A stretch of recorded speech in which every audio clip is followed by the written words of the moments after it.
Hold up, a Fever insider just dropped a bombshell that nobody saw coming, and if you're a Caitlin Clark fan, you need to hear this right now, because what Scott Agness just revealed in a YouTube comments section could change everything we thought we knew about CeCe's return. And trust me, the timing of this couldn't be worse for Indiana. Before we dive into what's really going on behind closed doors, make sure you hit that subscribe button because we're about to expose something the Fever organization has been trying to keep quiet for weeks. So here's what just went down. Scott Agness. And let me be clear about who this guy is. He's not just some random reporter. This is someone who's been covering the Indiana Fever since 2012. He literally worked for the organization when they won their championship. He's as plugged in as it gets. Well, he just posted a video breaking down the Fever's win over Chicago. And when a fan commented, "Just can't wait until CeCe is back," Agness dropped 4 words that sent shockwaves through the entire fan base. At least several more weeks. Several more weeks. Let that sink in for a second. We're not talking about days here. We're not even talking about a week or two. This is someone with direct connections to the organization basically confirming what many fans feared but didn't want to believe. Caitlin Clark might not be back anytime soon. And here's where it gets really concerning. The Fever have been straight up lying to us. Yeah, I said it. A month ago, they told us the scans came back good and she was day to day. Day to day. It's been over 4 weeks since that announcement. You know what day to day means in professional sports? It means 48 to 72 hours.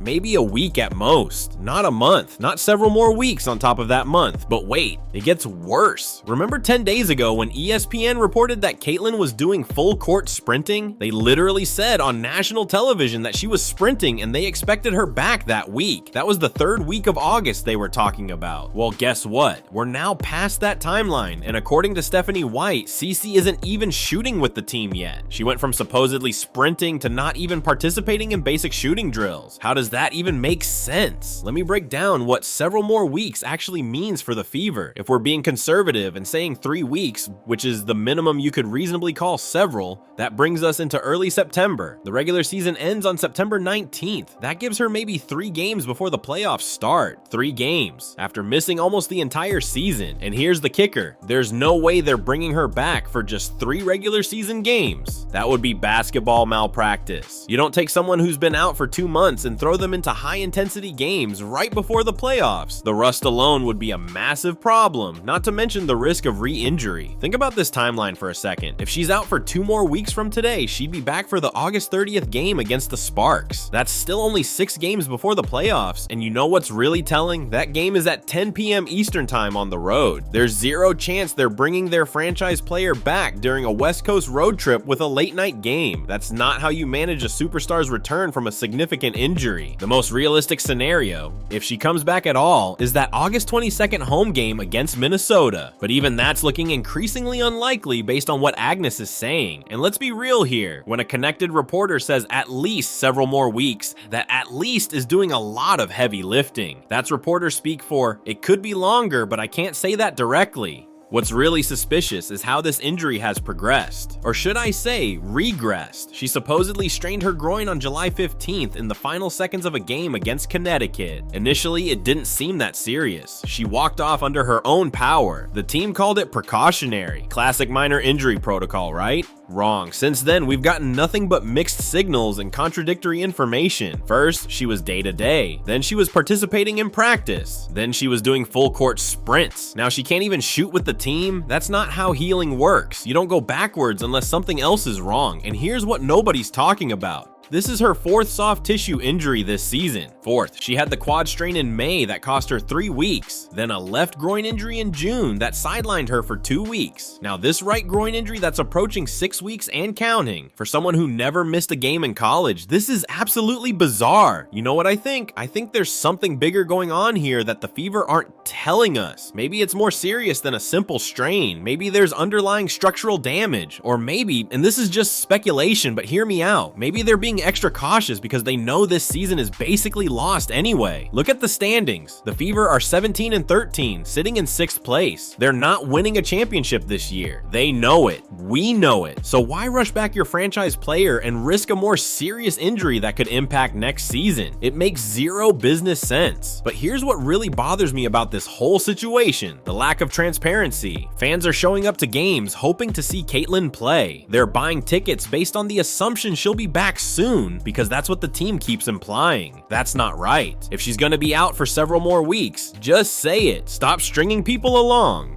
And let's talk about Scott Agness for a minute, because I know some fans don't like him after his controversial comments about CC fans. Yeah, he generalized an entire fan base and basically blamed them for the team's problems. That was wrong, but you know what? That doesn't mean he doesn't know what he's talking about when it comes to injury timelines. This is a guy who's been around the team for over a decade. He has sources. He talks to players, coaches, medical staff. When he says several more weeks, he's not guessing. The really concerning part is what Stephanie White said on ESPN earlier this week. She laid out a whole process. First, they need to reintegrate her from a strength and conditioning standpoint, then get her back to basketball activities, then presumably some level of contact practice. That's not a process that happens in a few days. That's weeks of work, assuming no setbacks. And can we talk about the timing of all this? The WNBA playoffs start on September 22nd. If Caitlin isn't back by early September, she's essentially missing the entire regular season. At that point, do you even bring her back for the playoffs? She'd be coming in completely cold, having played just 13 games all season. That's not a recipe for playoff success. Subscribe and hit the notification bell if you want to stay updated on this developing situation, because I have a feeling we're going to get more revelations in the coming days. Here's what really gets me fired up: the impact this is having on the league. WNBA ratings have been down significantly without Caitlin on the court. We're talking 55% drops in viewership for some games. The league finally has a superstar who moves the needle, brings in new fans, sells out arenas, and she can't stay healthy. It's absolutely brutal timing for everyone involved. And poor Caitlin, can you imagine what she's going through mentally? This is someone who played 185 consecutive games from her freshman year at Iowa through her rookie WNBA season. She's never dealt with this before. In an interview during All-Star Weekend, she literally said, "This is the first time I haven't felt like a young body." That's a scary quote from a 23-year-old. The psychological toll of repeated injuries can be just as challenging as the physical recovery. You start doubting your body. You become hesitant. You play tentatively when you do come back. We've seen it happen to countless athletes. The fear of re-injury becomes almost as limiting as the injury itself. But here's what makes this situation even more complicated. The Fever just won 4 straight games without her. They're 7-2 in their last 9. Kelsey Mitchell is averaging nearly 22 points over the last 10 games. Aaliyah Boston is stepping up. The team is actually playing well, so there's even less urgency to rush Caitlin back. You know what the worst case scenario is? And I hate even saying this out loud, but we need to be realistic. The worst case is that she doesn't come back at all this season. If we get to September and she's still not practicing fully, they might just shut her down. Call it a lost season, focus on 2026. And honestly, as much as it would suck for fans, it might be the smart move. Why risk further injury in a season where you're not truly competing for a championship? Get her completely healthy. Let her have a full off season to strengthen and condition. Come back next year at 100%. The problem is, nobody wants to admit that's even a possibility.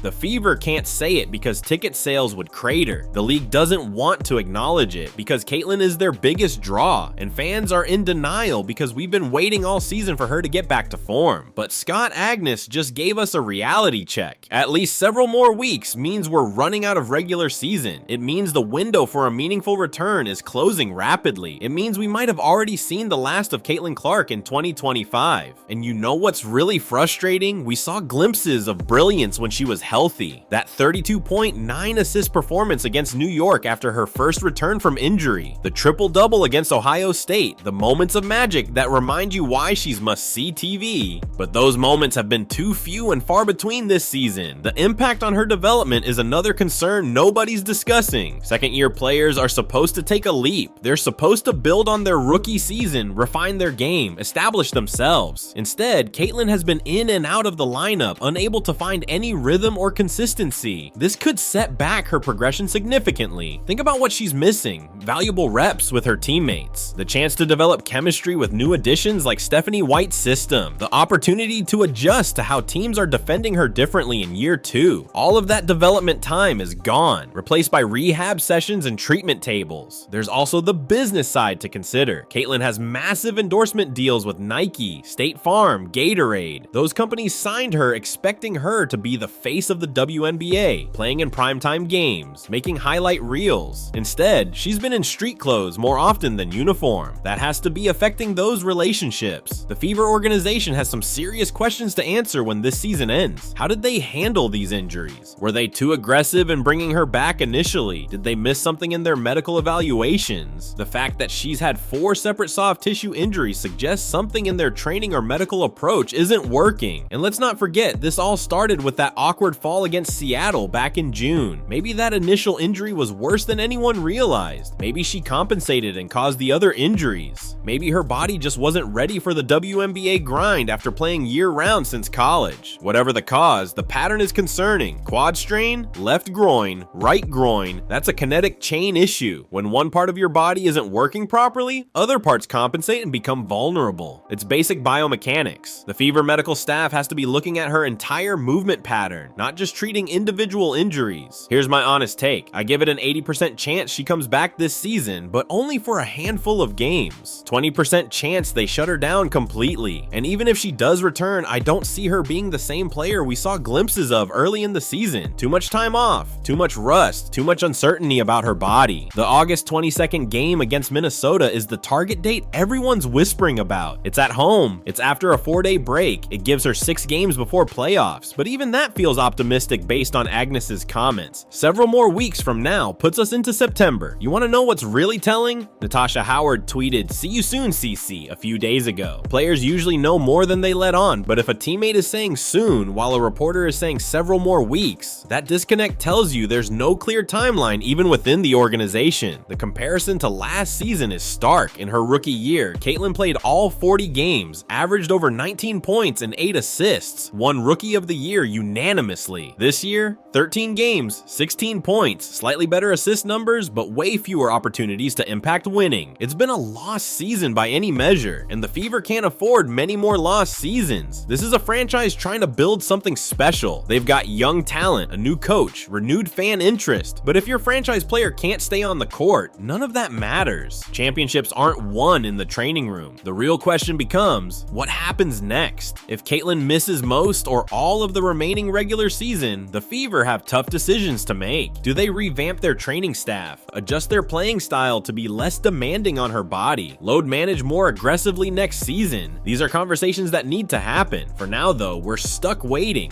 for updates that don't come, waiting for transparency that seems impossible, waiting for a return that keeps getting pushed back. It's exhausting as a fan, and I can only imagine how frustrating it is for Caitlin herself. The bottom line is this: Scott Agness didn't drop that comment by accident. He knows exactly what several more weeks means to a fan base desperate for good news. He's preparing us for disappointment. He's managing expectations. He's telling us without telling us that Caitlin Clark's 2025 season might already be over. And if that's the case, if we really are looking at several more weeks before she even attempts to return, then the Fever need to start being honest about it. Stop the day-to-day nonsense. Stop the vague injury reports. Give fans and media real information so we can adjust our expectations accordingly. Because right now, the only thing more frustrating than Caitlin being injured is the mystery surrounding when or if she'll actually return. Several more weeks might as well be forever in a season that's already slipping away. The clock is ticking, the games are dwindling, and Caitlin Clark remains on the sideline watching her second season disappear one day at a time. If you want to know the moment Caitlin actually returns, make sure you're subscribed with notifications on, because when she does come back, if she comes back, it's going to be the biggest story in women's basketball. Until then, we wait several more weeks, at least.